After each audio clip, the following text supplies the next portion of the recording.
Querido amigo y hermano masón, geólogo Virgilio Rodríguez Lara, muchas gracias por acompañarnos nuevamente en estas charlas entretenidas. Muy buenas noches, Rafa, ¿cómo estás? Gracias por invitarme a este programa una vez más.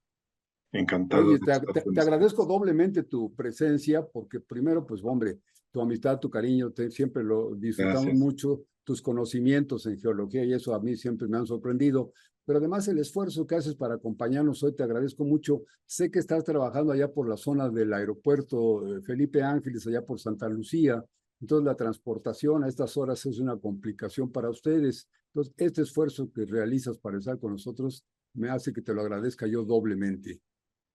Sí, al contrario, yo encantado, pues ahora Qué sí bueno. que tratándose de ti, hago hasta lo imposible. Muchas gracias.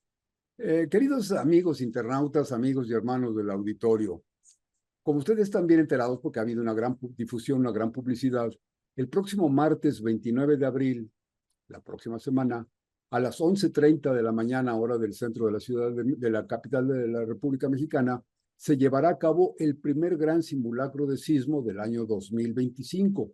De manera que el tema de los sismos cobra una tremenda actualidad. Estamos todos preparados y el martes pues se hace una gran movilidad, todos los empleados de los edificios salen a la calle, las escuelas, todo el mundo, entonces realmente nos causa ese impacto y no deja de sentirse ese ruidito de la alarma, aunque sabemos que es un simulacro, pues no deja de recordarnos todas las etapas, los momentos que hemos pasado la gran mayoría de los mexicanos en los sismos anteriores. Entonces, eso es, me parece que un tema de actualidad.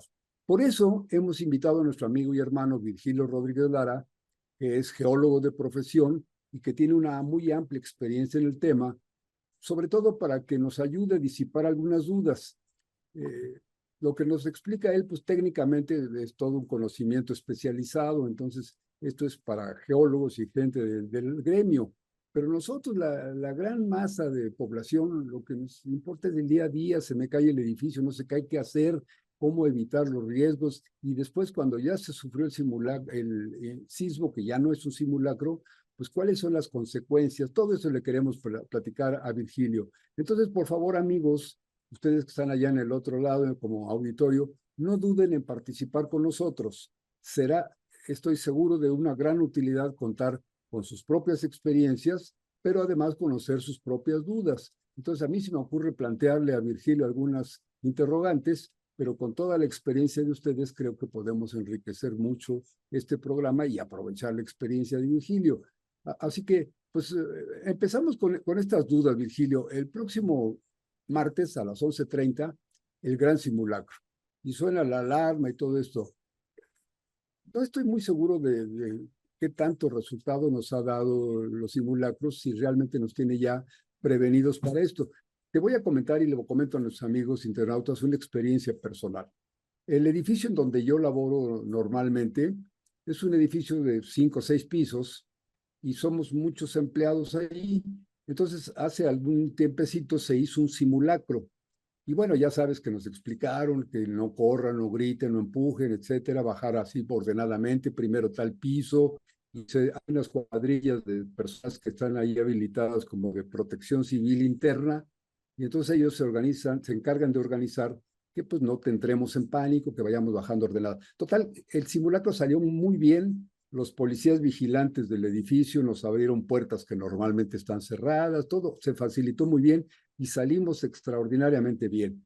Después de un tiempo se hace el simulacro, incluye que las cuadrillas expertas entren al edificio para ver si hubo daños o no hubo daños, etcétera.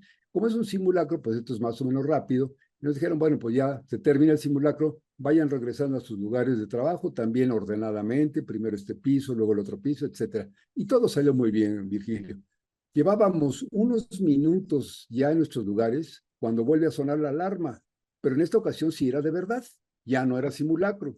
Y bueno, desafortunadamente, Virgilio, mi experiencia individual me dice, todo nuestro simulacro falló. salieron todos los empleados hechos la raya, las puertas ya no estaban abiertas como se había previsto, los encargados de protección civil no tomaron sus banderitas, salimos como pudimos, realmente presas del pánico y moviéndose las lámparas y todo esto. De manera es que yo no estoy seguro qué tanto nos ha ayudado, aunque teóricamente pues es un gran auxilio, un simulacro, pero qué tanto ha calado en la experiencia de la sociedad esto de los simulacros. ¿Tú crees que sí ya estamos, digamos, un poquito más preparados para actuar adecuadamente durante un sismo real? Mi querido Rafa, pues mira, te cuento, nos falta todavía mucho, honestamente, y sobre todo entender que pues tenemos que estar adaptados a, al comportamiento de la naturaleza. La naturaleza no es una yegua que vamos a domar, al contrario, nosotros nos tenemos que adaptar a lo que nos impone. Claro, Los sismos son parte de sus manifestaciones y para los que tenemos que estar preparados. Y todo lo que construyamos tiene que estar preparado para resistir los embates, en este caso de la sismicidad. Asimismo, tenemos que estar preparados para los embates de las inundaciones, para diversas fenómenos naturales, incluyendo, incluyendo las erupciones volcánicas, pero no nada más las catástrofes naturales, sino también eh, las catástrofes que el mismo ser humano crea, ¿no? Y como las estaciones lo que pasó en 1984, por cierto, 9 meses antes del famoso sismo del 85. ¿Te acuerdas que estalló San Juan Ixcuatepec y que hubo una tragedia por no sé cuál haya sido la causa, un mal manejo de gas? pero fue una explosión de una esfera gigantesca Exactamente. de Y depósito de gas. así, y fue como la chispa que encendió esa solidaridad entre los mexicanos, como que nos preparó un poco para lo que se venía, porque fue en grande lo que pasó. Yo todavía recuerdo, era muy joven cuando pasó lo del sismo lo del 85, y 33 años después, 32 años después, perdón, en el 2017, y justo en la misma fecha, me di cuenta de que pues no hemos aprendido la lección y seguimos cometiendo las mismas barbaries, ¿no? Afortunadamente, después de que pasó lo del sismo del 85, se creó protección civil, después de que el gobierno de aquel entonces no supo cómo responder ante esa contingencia que se presentó. Y ¿por qué? Porque hubo mucha corrupción en la inspección y en las malas prácticas constructivas que había en la Ciudad de México. Y Claro. se sabía, porque ya también teníamos el antecedente del sismo de la madrugada creo que era, no me acuerdo qué fecha, de julio de 1957, cuando se cayó el ángel, ¿no? El famoso sismo. Así es. Oye, que mi querido Virgilio, fíjate que está saludándonos Rubén Pérez Magaña. Rubén, muchas gracias por acompañarnos. Y dice Rubén, buenas noches, queridos hermanos, presente y disfrutando esta charla, tema donde hay mucho que aprender y más en la parte de preparación para estos eventos inesperados. Sí, tienes toda la razón, Rubén, y justamente es lo que estamos tratando de averiguar con Virgilio, porque pues debo reconocer que en lo que llamaríamos la profanidad, es decir, la mayoría de nosotros que no somos geólogos, ni somos expertos en protección civil, no somos expertos en ese tipo de asuntos, pues lo que sí somos, digamos, testigos y sufrientes, víctimas del ¿Sí? movimiento, de la naturaleza, de todos los acontecimientos inesperados que generalmente tienen resultados muy dramáticos. Entonces, Virgilio querido, ¿por qué se producen los sismos? Hay actualmente como que, no sé si hay más sismos ahora como la percepción general, o lo que pasa es que hay mejores métodos de comunicación. Cuando yo era niño, que de esto ya hace mucho tiempo, pues la información de un sismo allá en Europa o en Asia, pues llegaban semanas después de que había ocurrido el hecho. Ahora, durante el tiempo en que se está produciendo el sismo, ya tenemos información, fotografías y videos de lo que está ocurriendo en vivo. Entonces, esto hace que pues tengamos noticias de que en Sudamérica, en Europa, en Asia, en la India hubo terremotos y la prensa, que ya sabes que vive de alarmar a la gente, pues le da una gran difusión y entonces nos va creando lo que yo pienso que es una psicosis. Cada vez estamos más preocupados. Y en las semanas anteriores, aquí en la Ciudad de México, en la capital de la República Mexicana, hubo una cosa que le llamaron microsismos, unos sismos pequeños, muy localizados en la zona poniente de la ciudad, ya por el rumbo de Mixcoac. Y entonces se estuvo propalando la noticia de que era inminente el nacimiento de un volcán y que obviamente este volcán, pues imagínate lo que hizo el Xitli, todo el sur de la ciudad está cubierto de piedras por el volcán. Entonces, un volcán en Mixcoac, pues sería una cosa catastrófica. Y además nos tienen pues permanentemente inquietos con las imágenes en vivo día y noche del Popocatépetl, que pues siempre, como su nombre lo indica, pues siempre está echando humo. Sin embargo, siempre estamos que en fase A, y que fase B, y que naranja, y que sepárense, retírense de la zona del volcán.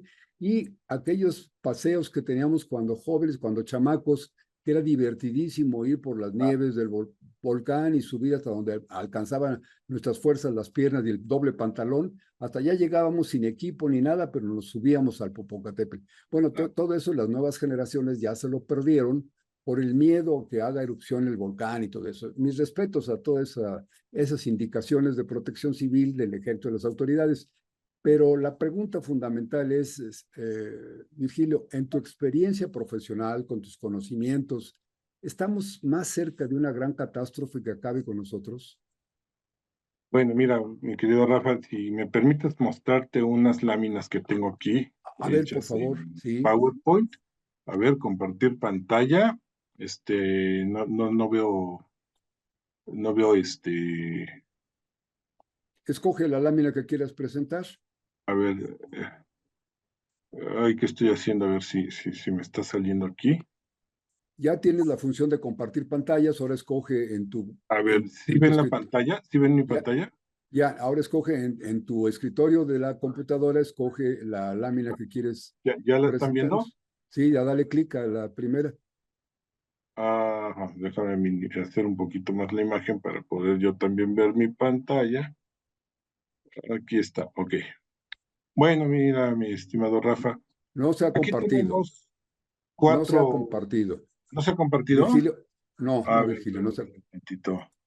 ¿Cómo se maneja esto? Ay, siempre me pasan cosas así en la computadora. Déjame ver qué es lo que estoy haciendo mal, que no se ha compartido la imagen. A ver, otra vez compartir. Y luego dice aquí, me Ya le hice sale, compartir, ya te dio licencia de compartir, ahora nada más escoge la lámina que quieras compartirnos. a ver, estoy tratando de hacer eso, pero no me aparece A ver, aquí. entonces quita otra vez la opción de compartir, por favor. A ver, ya la quité. ¿Y ahora qué estoy haciendo? Ah, ya, a ver, va de nuevo. Ya estamos tú y yo en pantalla, nuestros amigos internautas nos están viendo a los dos, porque Ay, estamos en una versión que se llama está galería. pasando que Esta es no. la visión. Ahora ya ¿Ya se estás, ve? ahí está ya. ¿Ya se ve? Ahora sí.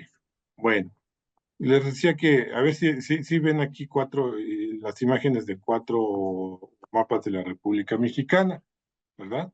Sí, Que tienen diferente año, ¿no? Y pues si observan en este mapa están, en cada uno de estos mapas están pues invadidos por puntitos de distintos colores. Cada uno de ellos es un epicentro, ¿no? Los amarillos me parece que andan en magnitud 3 y 4, los anaranjados entre 4 y 5 y así sucesivamente. Casos que los rojos son de magnitud entre 5 y 6 y los negros son de magnitud superior a 6, ¿no? Son los sismos que se han estado presentando periódicamente cada año y se llena la costa del sur de la ciudad de la República Mexicana, desde los estados de Chiapas hasta Jalisco, invadido de puntos que son, que son epicentros, ¿no? Entonces, esos son los epicentros que registra anualmente el Servicio Sismológico Nacional. Y eso nos demuestra que tiembla muchas más veces de las que creemos. Y a diario se registran 10, 15, son varios los sismos que se registran y pueden consultar la página del Servicio Sismológico y ahí pueden ver decenas de epicentros a diario. La mayoría andan entre 3 y 4, muchos de magnitud 2. Son movimientos que tiene la Tierra periódica y constantemente y que inevitablemente suceden. La segundo mapa, el segundo mapa tiene ahí como muchísimos ¿Sí? puntitos rojos.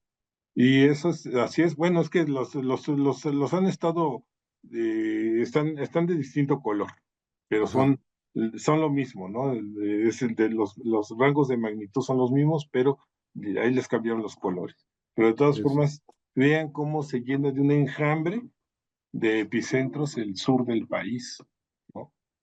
¿Y por qué? Esa es la pregunta. Y para contestar esa pregunta, permíteme ponerte la siguiente lámina. Y aquí vemos, ¿no? Aquí vemos un esquema de cómo es la geodinámica interna de la Tierra, en la cual vemos que hay un núcleo que es prácticamente sólido y el de mayor temperatura. Se considera sólido porque está recibiendo toda la presión litostática y magmastática, porque magma es roca fundida, de toda la Tierra, y estas van cambiando de viscosidad y se va reduciendo de su temperatura a medida que se acerca a la capa externa, la cáscara de la Tierra, que es la corteza y es donde vivimos, y es la corteza terrestre la que nos da todos los recursos, ¿no? Minerales. Y también, también nos da muchos recursos energéticos, ¿no? A ver, te pregunto, Virgilio, ahí se ve en la lámina que nos estás presentando, dice el núcleo interno que nos dices que es el sólido y más caliente. Luego Así un es, núcleo externo que está en color amarillo, que es así es, muy caliente, pero ya un poquito afuera. Y luego una parte naranja en donde se ven unas flechas como circulares, en las que así es. dice convección, aire frío y aire caliente. No O- es aire, es ah, magma, son es el, minerales, es eh, roca fundida. no es aire que se esté moviendo, sino se está ¿No? moviendo la Tierra. Así es, y sin embargo contiene gases, y los gases más volátiles, aquí los vemos en las zonas más débiles de la corteza que están escapando. Las famosas fumarolas son la evidencia de esos escapes de gases. Ahí donde dice dorsal oceánica. Así es. Ahí también hay un escape de gases, impresionante, ¿no? Y bueno, y el descubrimiento de las dorsales oceánicas, esa se la debemos a mi colega que se llamaba ay, se me olvidó el apellido. eh, Ella fue una de las primeras mujeres geólogas, descubrió esa dorsal oceánica que separa entre Europa y África de América, del resto de América, a través de los últimos 200 millones de años. Pero bueno, aquí lo que estamos queriendo representar es cómo las corrientes convectivas van desplazando todas estas placas tectónicas, ¿no? Imaginemos la Tierra, esa cáscara cubierta por una serie imaginemos un rompecabezas esférico, ¿no? ¿Qué pasa cuando en un rompecabezas armado, ¿sí? Hacemos un torque, hacemos esfuerzos sobre dos piezas de un lado del rompecabezas, le empezamos a dar un torque, una torsión, va a llegar el momento en que las piezas que están del otro lado del rompecabezas van a botar. ¿Y por qué? aquí están esas piezas del rompecabezas y cada una de ellas se llama placa tectónica. No, no cambió ahí ya cambió, perfectamente. Oye, fíjate, Virgilio, nos habla María Hernández, dice, hola, buenas noches. Hola, buenas noches, María, muchas gracias por acompañarnos. Ojalá que te interese lo que nos estás diciendo. Georgina Cabrera, Gina, hermosa, dice Gina, saludos cordiales, amigos y queridos hermanos. El tema que tocan hoy es verdaderamente importante. Vivimos en un hermoso país, pero muy telúrico. Los terremotos que hemos vivido nos han dejado terribles experiencias y aún necesitamos aprender. Gracias por tocar estos temas. Pues fíjate, les confieso, amigos, un poco de intimidad. Gina y yo hemos estado sufriendo las consecuencias de sismos, los vivimos personalmente en familia y a partir de que se destruyó nuestro hogar, pues hemos pasado 8 años ya desde después del 2017 y les he de comentar que el sismo tiene 8 años que ocurrió, bueno, 7 años y meses, ya casi 8 años que ocurrió el sismo. Entonces, para todo fin práctico, para los geólogos, para los gobernantes y para todos, pues el sismo fue hace 8 años, pero para los que lo vivimos, les aseguro que todavía seguimos sufriendo las consecuencias. Ya hablaremos de esto, pero bueno, lo que nos está diciendo Virgilio es muy importante y coincide mucho con lo que Gina nos comenta. Gracias, Gina, por recordarnos esto. Sí, coincido contigo que es muy importante que platiquemos con Virgilio de todo esto. Dice Lorena Gómez Valdés, buenas noches, queridos hermanos todos. Lorena, qué bueno que nos acompañas. Muchas gracias por estar con nosotros. Rebeca Gutiérrez, hola, buenas noches, queridos hermanos, saludos. Rebe, querida, muchas gracias por acompañarnos. Emanuel Guzmán, qué buena explicación con lo de las piezas del rompecabezas. Sí, tienes razón, Emanuel. Fíjate que esa forma de Virgilio de explicarnos sus teorías, él es un científico. Entonces, los científicos normalmente utilizan el lenguaje científico. Y para una persona como yo, que pues, no somos científicos, entonces de repente nos resulta así complicado entenderlo. Pero así como él nos los va explicando muy a la altura de que yo lo pueda entender, pues hombre, si lo entiendo yo, ya lo entienden todos los demás, ¿eh? Entonces, muchas gracias por esto. Virgilio, te interrumpí para darle paso a nuestros Sí, amigos claro. que nos están acompañando por las redes sociales. Sí. Seguimos contigo, por favor. Bueno, pues sí te decía que pues estas son las diferentes placas, las principales, ¿no? No son todas, son las más importantes, porque nada menos aquí en la República Mexicana tenemos, y olvidé poner el mapa de placas tectónicas de la República, pero pues, aquí concurren las placas del país, la mayor parte estamos en la placa norteamericana. A En ver, este, el mapa del país de México está más o menos al centro de tu lámina, pa- ahí donde está así es, pasando más tu o menos al cursor. centro. A Y la tenemos izquierda aquí, dice, perdón, a la izquierda dice placa de Cocos, así abajito es, dice placa de Nazca y Nazca, luego sí. arriba dice placa norteamericana. Sí, y Eh, la placa del Caribe, aquí mírala. Ahora sí, Y ya me falta situé. aquí una pequeña que se llama placa de Rivera, ¿no? Porque está en honor al pintor Diego Rivera, las cordilleras oceánicas, las fracturas oceánicas de Orozco y Siqueiros, que son también en honor a los pintores mexicanos que están aquí en el fondo oceánico del Ajá. Pacífico mexicano, ¿no? Y bueno, Entonces, lo que es y la placa del Pacífico y la placa de Cocos, lo mismo que la placa de Nazca, están en el mar. sí, exactamente, son oceánicas completamente. Ajá, En la geología, fíjate cómo la placa sudamericana, parte es oceánica y parte es continental, toda Sudamérica, ¿no?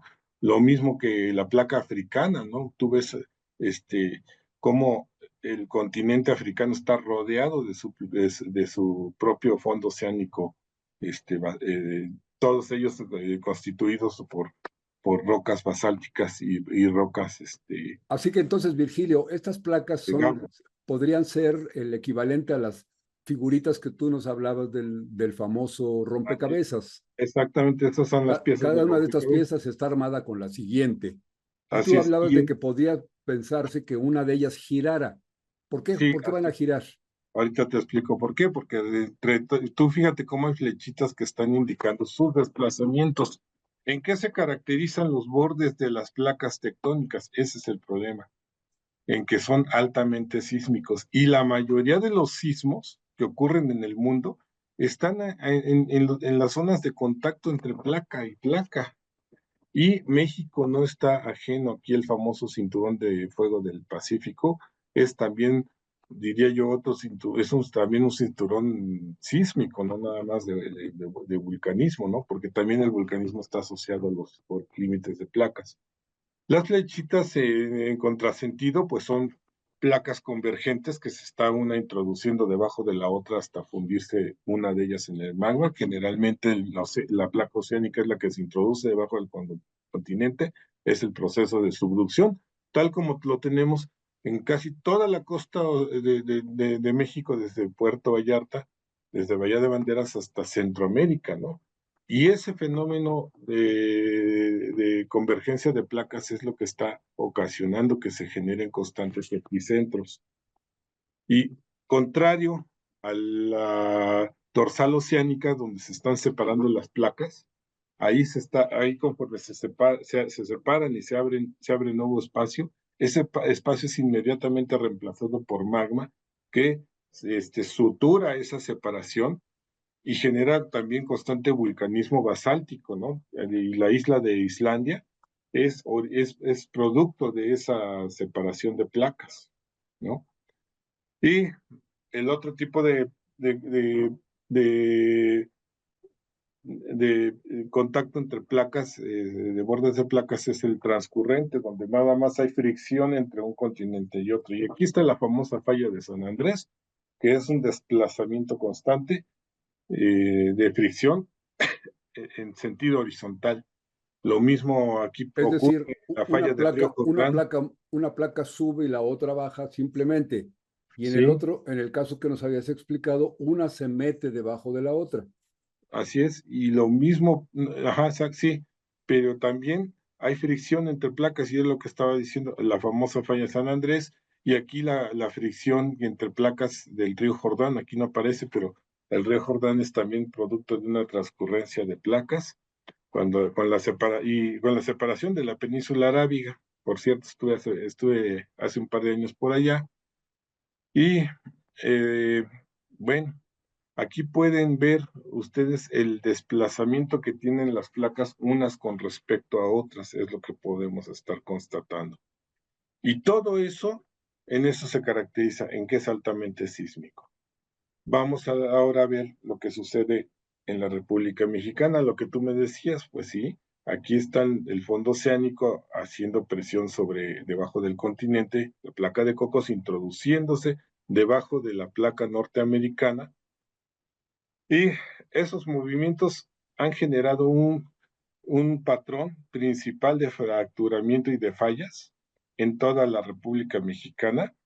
No quiere decir que todas las fracturas y todas las fallas tengan esta dirección, pero sí hay uno del sistema más importante de fallas que tiene rebanada el territorio nacional, como el pan Bimbo, como el pan de caja, en rebanadas que se van desplazando unas con respecto a otras muy lentamente, y eso, parte de esos fenómenos han sido responsables de la orogénesis de las sierras madres y de la formación de donde vivimos, la mesa central y la franja volcánica, ¿no? Entonces, ¿qué pasa con los sismos que ocurren en la costa mexicana? Aquí en Michoacán, por ejemplo, hemos de recordar el sismo del 85, su epicentro fue aquí en La Mira, Michoacán, el, este, el de, el de 1957 que tumbó al Ángel de la Independencia, tuvo su epicentro acá en Acapulco. Entonces, la energía de estos sismos llegó de manera, pues ahora sí que ininterrumpida, ¿no? La energía traspasó los pocos bloques, poco amortiguamiento. A diferencia de este que ocurrió el 7 de septiembre del 2017, esto fue como 15 días antes del sismo 10 días antes del sismo del 2017, ¿se acuerdan? Sí, No, perdón, claro. 12 días antes. Bueno, ¿por qué no nos afectó tanto? Es lo que esta teoría o este esquema de uno de mis colegas, el doctor Marín, hizo. Bueno, pues porque todos estos sistemas de falla que están en esta dirección, sí, las fallas amortiguaron la energía, gran parte de la energía, absorbieron gran parte de la energía del sismo de 8, magnitud 8.3, me parece que fue, poquito más del 85, ahí en la zona del Istmo, ¿no? Entonces, aquella madrugada esas fallas nos salvaron nos amortiguaron mucha de esa energía. Sin embargo, pues ya vieron los estragos que causó ahí en el istmo de Tehuantepec, ¿no? Estragos que todavía no se han logrado recuperar por completo. Pero Y te preguntaba sí, algo que me angustia entonces, Virgilio. Ahora estamos en abril, afortunadamente, pero pues todos mis amigos, todos sabemos que en septiembre es cuando ocurren todos los sismos. Entonces, el próximo septiembre podríamos volver a sufrir otro sismo como los que hemos sufrido en septiembre. Y para colmo, el 19 de septiembre. bueno, te voy a adelantar una gráfica ya que la preguntaste. Y mira esta gráfica, ¿qué es lo que observas? ¿No? No sé si la alcanzas a ver. Sí, claro, hay una barrita, una gráfica de barras y estás poniendo abajo de enero, febrero a diciembre. Oye, ¿Sí? pero esa es la longitud de la barra nos indica la cantidad de sismos, Sí, es las estadísticas de la ocurrencia de sismos de magnitud igual o superior a 6.5. o sea, Fíjate los que cómo, realmente llamamos los, terremotos. sí, estos son datos del servicio sismológico, ¿eh? Fíjate cómo es un mito, ¿no? De que en septiembre sea un mes más sísmico, ¿no? Aparentemente es más sísmico, pero no. Y no tenemos ahorita, hasta ahora, ninguna evidencia de que lo que ocurre en los fenómenos celestes, la geodinámica externa de la Tierra, no se ha encontrado gran influencia de la geodinámica externa con la geodinámica interna. Fíjate qué interesante, aquí nos estás poniendo la barra más larga, es decir, la que muestra que hubo más sismos, es en el mes de junio. Así Después es, seguiría abril. así Veo es. que diciembre también es un mes muy sísmico y le sigue octubre. Y ya después de octubre sigue enero y hasta después podríamos pensar agosto y septiembre, ¿no? Pues sí, el Entonces, hecho de que hayan septiembre anda coincidido, ocupando como un lugar 6 o 7, ¿no? sí, así es, y el hecho de que hayan coincidido tres grandes sismos con fecha 19 de septiembre, con distintos años, obviamente, pues ahora sí que yo pienso que es un fenómeno serendípico. Sí, sí, sí, una chiripada. Pero fíjate, Virgilio y amigos, qué interesante. Yo tenía la idea, como creo que muchos de ustedes tendrán, que dice uno, ya viene ya septiembre, y ahí viene ya el 19 de septiembre, vamos a tener otro terremoto. Pero fíjense que aquí estamos viendo que septiembre ocupa el lugar 7 de sismicidad. Seis Sí, meses diferentes, medio año, son más sísmicos que septiembre. Entonces, pues esto nos hace entender lo que está diciendo Virgilio. No tienen que ver nada los sismos con los fenómenos del cielo. Los fenómenos del cielo nos dan lugar al día y la noche, a los años, a los meses, a las estaciones, a los eclipses, pero no tienen ninguna relación todos estos fenómenos que están afuera de la Tierra con lo que está ocurriendo al interior. Por supuesto, ya filosóficamente, Virgilio y amigos, yo creo que todos estamos de acuerdo en que todo es relativo y todo tiene una relación intrínseca y todas las energías van en comunicación unas con otras. Sí, sí, pero así como que pudiéramos decir que porque hubo eclipse hubo terremoto, pues no se puede demostrar hasta este momento. ¿Estoy en lo cierto? yes. Sí, no está demostrado. Han habido coincidencias, sí, y que lo han llevado hasta la superstición y lo han llevado a cosas en un ámbito religioso, pero que no está científicamente demostrado una relación, ¿no? Está con nosotros también mi querido Virgilio, el doctor José Raúl Mejía. Doctor José Raúl Mejía, te mando un abrazo con todo el cariño que tú mereces, que sentimos por ti. Te agradezco mucho tu presencia. Dice saludos, buen tema. Gracias, doctor. Dice José Antonio Sanabria Fragoso. Buenas noches. qué bueno que compartan estos temas, es muy importante saber sobre eso. Claro, sí, sí, porque pues es algo que nos afecta a todos. Como dicen que en la casa del jabonero el que no cae resbala. Dice Adolfo Galindo, saludos desde la tierra de los niños santos, mis queridos hermanos. Galindo, Adolfo Galindo anda por Oaxaca, pues también es una zona de alta sismicidad. Te interrumpí, Virgilio, inclusive te cambié el orden de las láminas, discúlpame, No te pero ¿qué nos preocupes. estabas explicando entonces de las placas, los movimientos que hay de las placas? Unas giran, otras nada más se mueven una con relación a la otra, Así es. unas se meten debajo la una de la segunda, y entonces todo esto, pues estamos hablando de las placas más o menos de qué dimensiones tienen, qué No, grueso, porque tú hablabas de son, la cáscara de la Tierra, y al decir cáscara se oye como muy delgadita, pero estamos hablando que son kilómetros, ¿no? no, pues es que esas piezas del rompecabezas esférico pues abarcan continentes enteros y abarcan el fondo oceánico de estructuras como la más grande que hay, que es la del Océano Pacífico. El O sea fondo que si, oceánico. por ejemplo, si entre una placa y otra, a la hora que una se está metiendo debajo de la segunda, si se atraviesa una roca, llamemos de roca del tamaño de un edificio de los que nosotros construimos, pues se hace polvo, no tiene Sí, ninguna resistencia, ¿no? definitivamente, definitivamente, y ahí donde se junta la placa oceánica y el continente, esa junta está de 3 a 6,000 y hasta a 6,000 metros de profundidad, y también entre placas oceánicas, y nada menos la más profunda es la famosa fosa de las Marianas que está acá en Filipinas. Y si quieres te la vuelvo a poner, aquí pueden ver la placa filipina y ahí está la profundidad mayor de todo el planeta.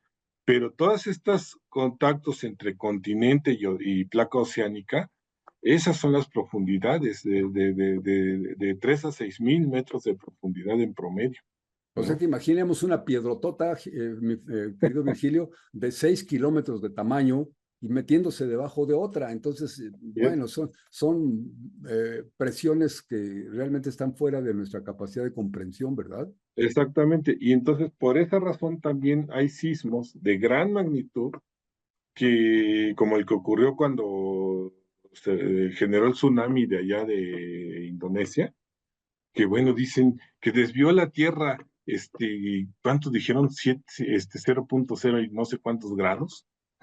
No, señor. Lo que sucedió ahí fue que un reacomodo de las piezas del rompecabezas, pero el O, s- eje de la Tierra sigue siendo el mismo.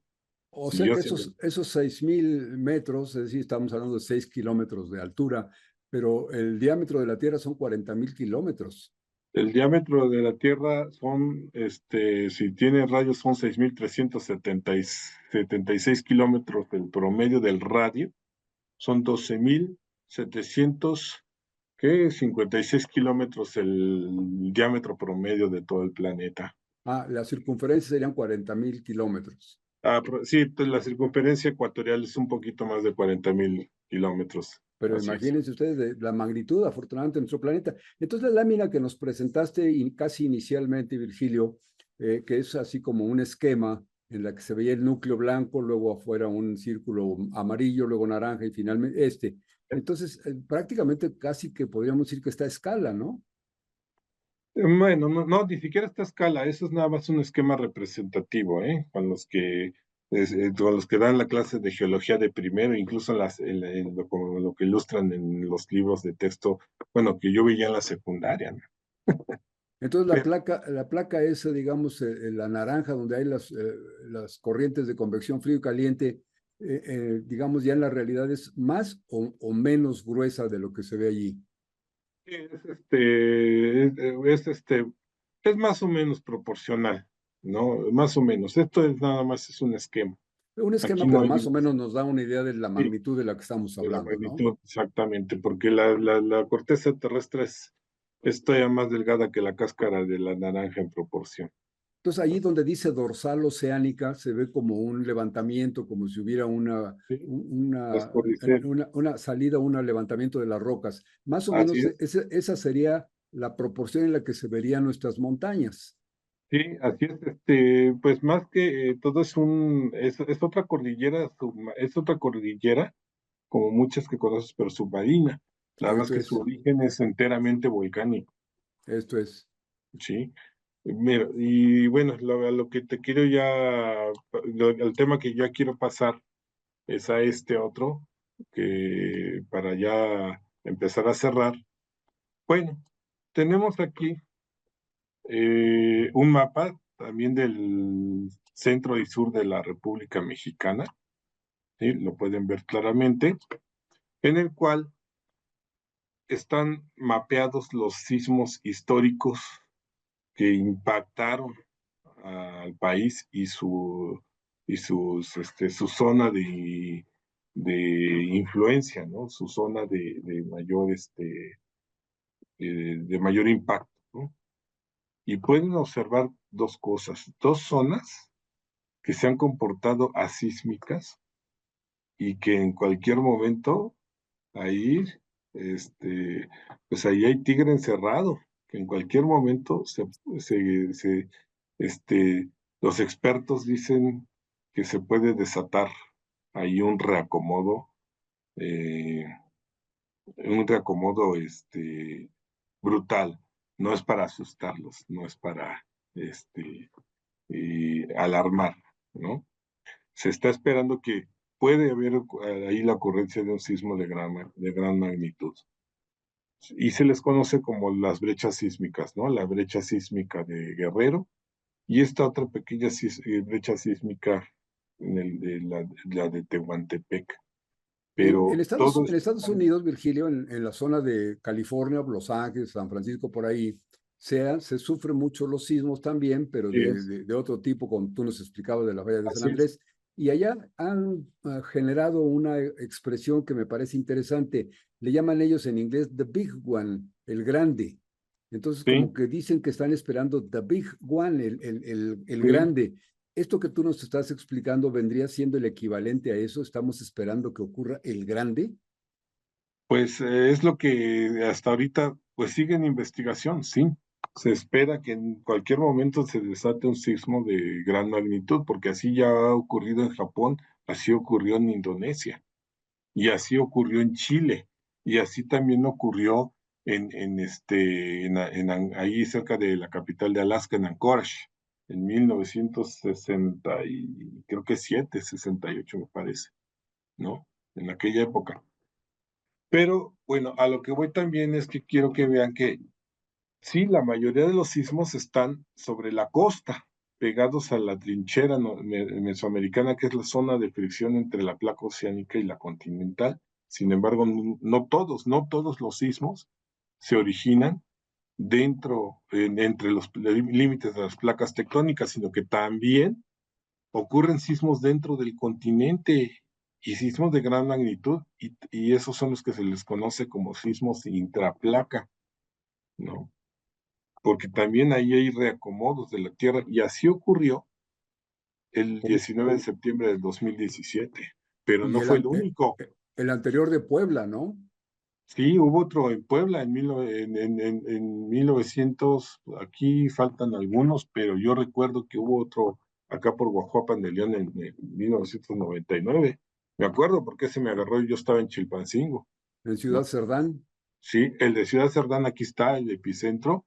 No fue en Ciudad Cerdán, pero sí, ese sismo devastó Ciudad Cerdán, ¿sí? Aquí está el de 1999 que también arrasó con Puebla, y se fijan, han habido sismos intraplaca que han sido históricos, y uno de ellos, aquí está, mire, el de Acambay, en 1912, en el que se desplazó más de medio metro la falla Venta de Bravo, allá por esta zona, y, y derrumbó la torre de la iglesia de Acambay en esa época, en plena época de la revolución, ¿no? Entonces, esos han sido sismos históricos y que marcaron también la historia del planeta, perdón, la historia del país.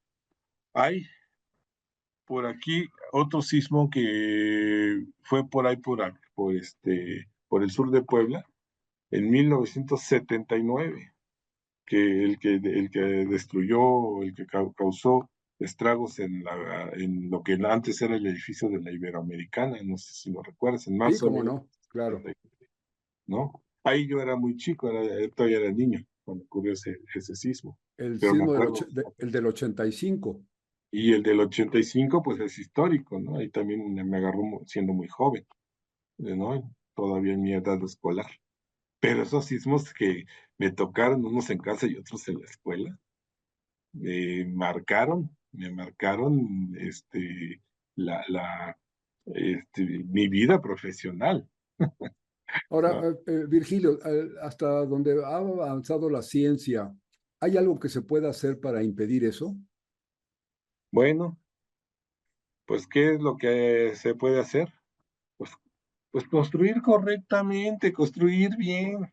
Y aquí tenemos el mapa de regionalización sísmica de la República Mexicana este, que propuso la comisión, propusieron los expertos, los geotecnistas de la Comisión Federal de Electricidad, en base a qué? A la aceleración. Considerar al construir, hay que considerar la aceleración sísmica y construir las cimentaciones y la estructura para resistir estos índices de aceleración. Zona D, más de 200 centímetros sobre el segundo al cuadrado de aceleración, es el índice de intensidad sísmica muy alta. Y es donde vemos aquí la letra D en rojo, ¿sí? Seguido de una zona de intensidad sísmica, con la letra C, lo vemos la franja color ocre. Ahora, la Ciudad de México lo vemos, ¿no? Que está dentro del área color amarillo canario, amarillo claro. Sin embargo, ¿qué es lo que pasa? En la Ciudad de México tenemos el fenómeno de la resonancia sísmica. Es como cuando tenemos en un extremo de la mesa un recipiente con gelatina y en el otro extremo de la mesa damos el golpe. Y aunque no hayamos tocado el recipiente de la gelatina va a estar bamboleándose durante varios segundos. ¿Por qué? Porque tiene esa elasticidad y esa es la elasticidad que tiene la cuenca sedimentaria del Valle de México. Y entonces esa resonancia sísmica es lo que ha afectado y ha causado los estragos de los sismos desde el 57, el sismo del 85 y el del 2017. Entonces, todo lo que construyamos dentro de esa cuenca lacustre tiene que tener, tiene que cumplir con esos estándares de calidad constructiva. Tenemos aquí un pequeño sismograma que yo agregué, ¿no?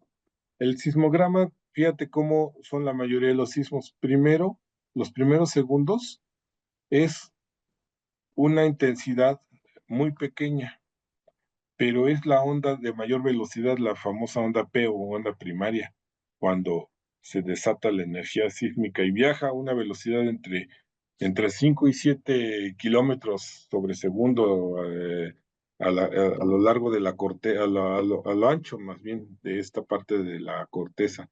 Entre México y Acapulco son aproximadamente casi 200 casi 300 kilómetros. Tenemos como mínimo 50 segundos para reaccionar a la llegada a la diferencia entre la onda P y luego viene la onda S, y esa es la onda destructiva, porque es la que sangolotea toda la varilla después durante varios segundos. Entonces, la onda S o la onda transversal, esa es la que causa la oscilación más fuerte, ¿no? Y viaja a un promedio de entre 3 y 5 kilómetros por segundo. Más rápido. No, al contrario, más lento, porque la Ah, otra la es otra entre era 5 y 5 7, segundos, 5 la onda kilómetros P por. y la onda S, o la onda secundaria. La primera 5 kilómetros por segundo, la segunda más o menos 3 kilómetros por segundo. Así es. Ahora, la diferencia de amplitud de la onda entre las ondas P y las ondas S es este, lo que determina la magnitud de un sismo. Que finalmente Y llamaríamos destructividad, ¿no? sí, la destructividad, la famosa escala de Richter que ya se está dejando de usar el término Richter, se está ya nada más manejando magnitud. Magnitud uno, magnitud 2, magnitud 5.5, magnitud 7.5 de los sismos, porque se han hecho ajustes para la energía sísmica de los sismos de mayor energía. La proporción de la energía sísmica es logarítmica, está en funciones logarítmicas. ¿Qué quiero decir? Que un sismo de magnitud 5, de magnitud 6, tiene 10 veces más energía que aproximadamente 10 veces más energía que uno de magnitud 5, y este tiene 10 veces más energía que uno de magnitud 4 y así sucesivamente. Entonces, para que entendamos que la magnitud de un sismo está en función de la energía que emite el movimiento telúrico. Y bueno, pues esto es cuanto de mi tema, el tema de hoy. Si tienen algún comentario, si tienes algo que agregar, yo estoy aquí a la orden. Gracias, Virgilio. Fíjate que nos está diciendo Adolfo Galindo. Adolfo Galindo vive en Oaxaca, él es artista plástico. Dice, un sismo mental en la humanidad es lo que se necesita. Si la naturaleza es sabia, el humano, la humanidad va en camino equivocado, un cambio de chip, como dicen hoy en día. Pues, mi querido Adolfo Galindo, sí, me gusta mucho tu pensamiento, es así como muy profundo, pero como me parece así como un poquito de egolatría humana. Si tú te pones a razonar, mi querido Adolfo, ¿cuánto tiempo llevamos los humanos en el planeta comparado con la edad del planeta? Y si comparamos la vida de los seres humanos, los 8,000 o 20,000 o 40,000 años que llevemos como especie, comparado con la edad del universo y con la edad del planeta, pues te darás cuenta que somos muy pequeñitos. Entonces, lo que Sí, podamos hacer con relación a esto, he oído, a ver, Virgilio, tú sácame de esta duda. Yo he sabido que en las altas cúspides del Himalaya, allá por el Everest, a 8,000 y tantos metros sobre el nivel del mar, se encuentran vestigios como, por ejemplo, conchas marinas y eso, que nos dan a entender que alguna época esas cumbres estuvieron debajo del mar. ¿Esto es cierto? efectivamente, sí, Entonces, porque imagínense ustedes, para que la humanidad pueda hacer algo como detener o sacar del fondo del mar una montaña del tamaño del Everest, y nos sentimos como que somos muy importantes y que estamos acabando con la naturaleza. esta La verdad fauna es que marina muchos sí, sí, perdón, sí, sí, esta fauna marina jurásica y cretácica que está en el Everest, en la cordillera del Himalaya, pues son los restos del mar de Tetis, y ese mar se cerró con el choque de la India sobre Eurasia. Déjame nada interesantísimo. más comentarte lo que dijiste también hace ratito. El, el- Dice el- Rebeca Gutiérrez, Vigilio, dice, muy interesante la charla, gracias por compartir, felicidades al ponente. ¿Verdad que sí se merece todo nuestro agradecimiento, Virgilio, porque es un hombre muy talentoso, muy preparado y sabe muchas de esas cosas? José Antonio Sanabria, gracias por la información, de verdad que es muy bueno estar al tanto de este tema. Ojalá y sigan compartiendo temas así. Buenas noches. Gracias, José Antonio, qué bueno que te guste. Pues todos los invitados que traemos nos parece que tienen cosas que comentarnos y cosas que pues normalmente nosotros vamos distorsionando con el tiempo, la información. Quería yo regresar al punto de los volcanes. Aquí en Miscuac, con estos microsismos, Virgilio, debemos estar preocupados de que nazca un volcán ahí. no, definitivamente no. Estos son ya reacomodos sí son reacomodos de bloques, pero no son, no tienen una escala tectónica. Ahí, esos sismos que se están ocurriendo últimamente en la cuenca del Valle de México, sobre todo en la parte oeste, son producto de eh, del descenso del nivel de aguas freáticas que está colapsando los bloques de sedimentos y entonces se está viendo reacomodos. Entonces, no hay de qué preocuparse de un sismo de gran magnitud en esas zonas, ¿no? Puede haber un sismo que sí pudiera causar algún daño, pero no un daño tan severo.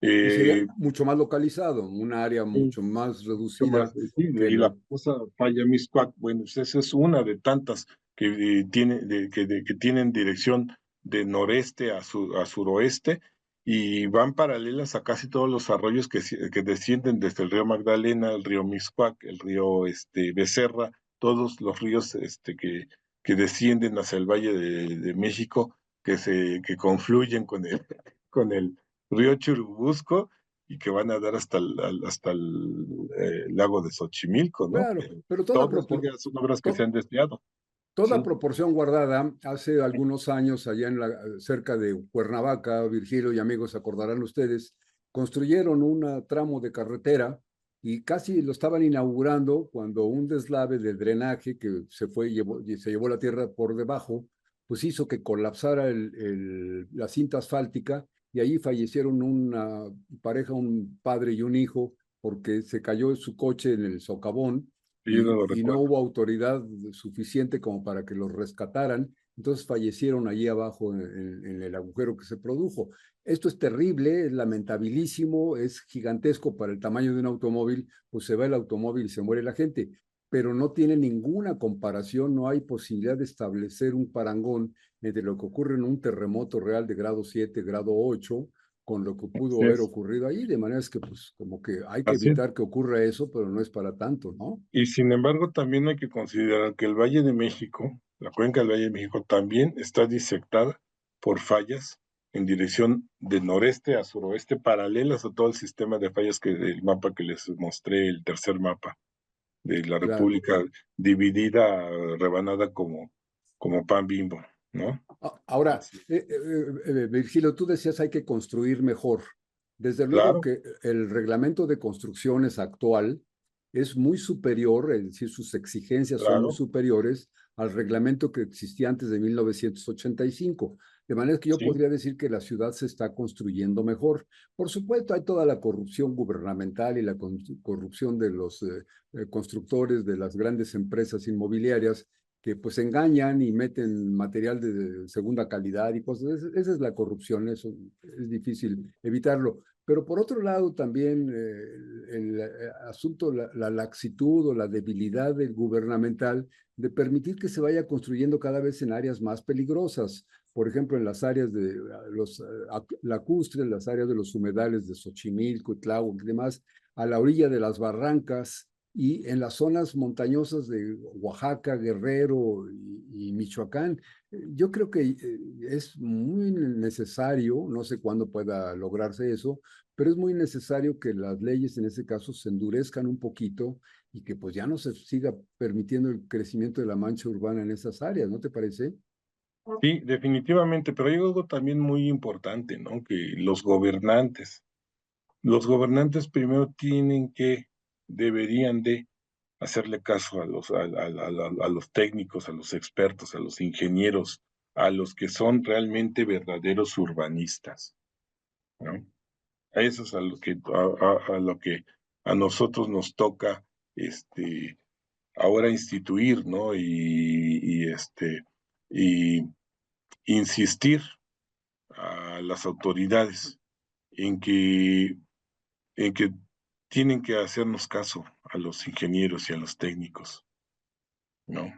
Y no construir nada más en base a la política que ellos quieren imponer. Claro, platicábamos hace unas horas, platicábamos con otros amigos y hermanos acerca de otro tema que no tiene mucha relación con esto, pero lo comento por la siguiente que voy a explicar. Estábamos hablando acerca de los alimentos chatarra en las escuelas públicas y veíamos que desafortunadamente el secretario de Educación, que es el responsable de todas las escuelas del país, por lo menos las escuelas públicas y los programas escolares, se reunió con los fabricantes de los alimentos chatarra que se ha demostrado que están produciendo grandes daños en la salud de las nuevas generaciones. Entonces decíamos, algunos hemos pensado que ese acto de comunicación o de apapacho entre el secretario de Educación y los chatarreros no se debió haber dado. Entonces algunos hermanos de amigos se desvían en ese sentido y decían, es que es tan amplio el problema, tan complejo, hay que ver con los industriales de los alimentos y con la economía y todas estas cosas. Pues aquí estamos violentando las secciones de trabajo o las áreas de competencia. El secretario de Educación no tiene nada en qué meterse en el asunto industrial, en el asunto comercial, no es su esfera. Para eso está el secretario de Economía y el secretario de Industria y muchas otras autoridades. Están los legisladores, que son los que deben generar las leyes, y finalmente el Ejecutivo debe obedecerlo.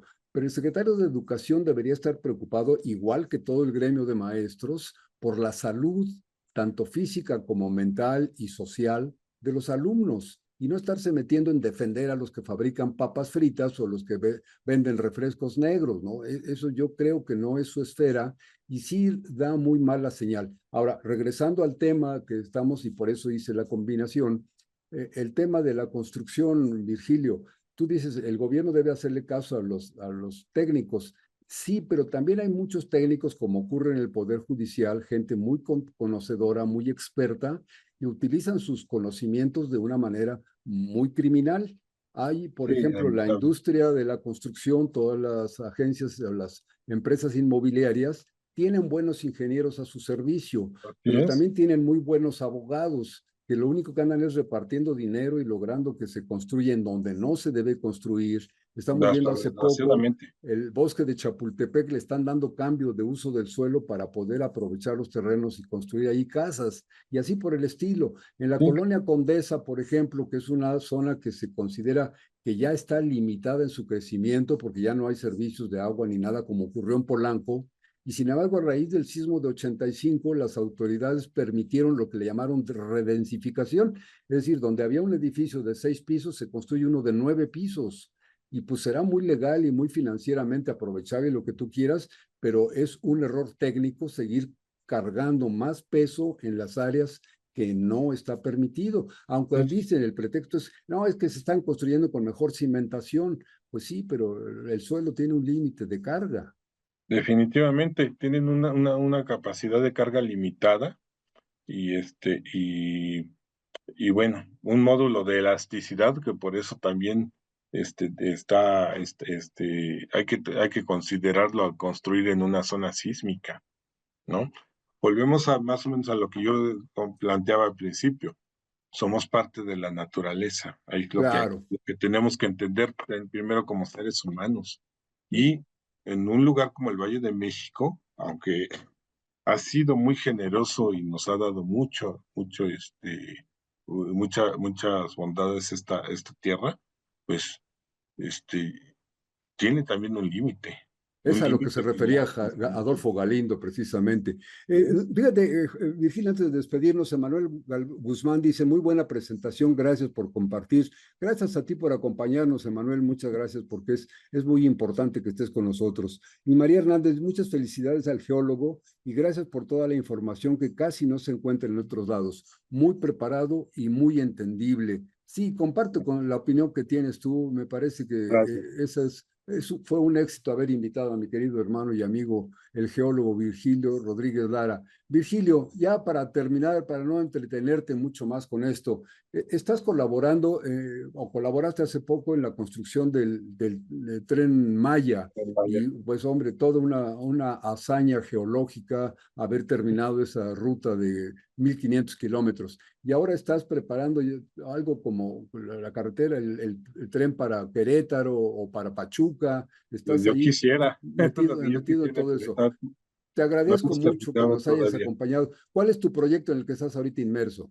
No, todavía estoy apenas en la etapa final, toda la entrega y las, las estimaciones y todo lo que hay de la obra del Tren Maya, oficialmente.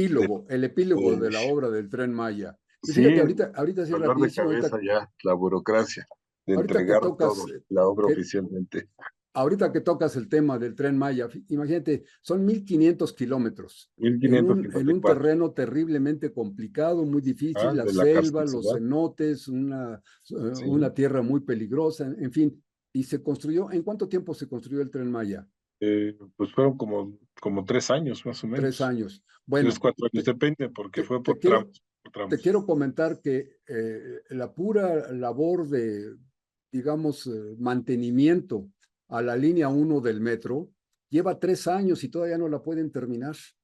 Bueno, Una obra construida, ya terminada, completa, que nada más requiere un mantenimiento programado.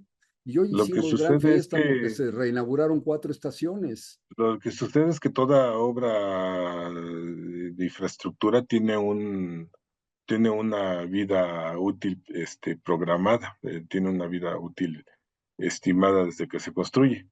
Y esas obras pues ya rebasaron los 50 años y que empiezan a tener algunas deficiencias. Entonces, lo que hay que hacer es la reingeniería para rehabilitar y ponerlas a funcionar eficientemente. Ah, no, pero mi punto de vista no era que no se requiera, sí, por supuesto que se requiere. Mi preocupación es que el mismo tiempo que se tardaron en construir el Tren Maya es el mismo tiempo que se tardan en rehabilitar o reacondicionar o darle mantenimiento a unos cuantos kilómetros de metro en Sí, un no, área lo que urbana con un túnel lamentablemente. perfectamente hecho, etcétera. Que a mí me parece que es una exageración tardar 3 años. ¿Cómo me parece una exageración que después de 8 años del sismo de 2017 todavía no se termine de reconstruir o de rehabilitar las 20,000 viviendas que se destruyeron, ¿no?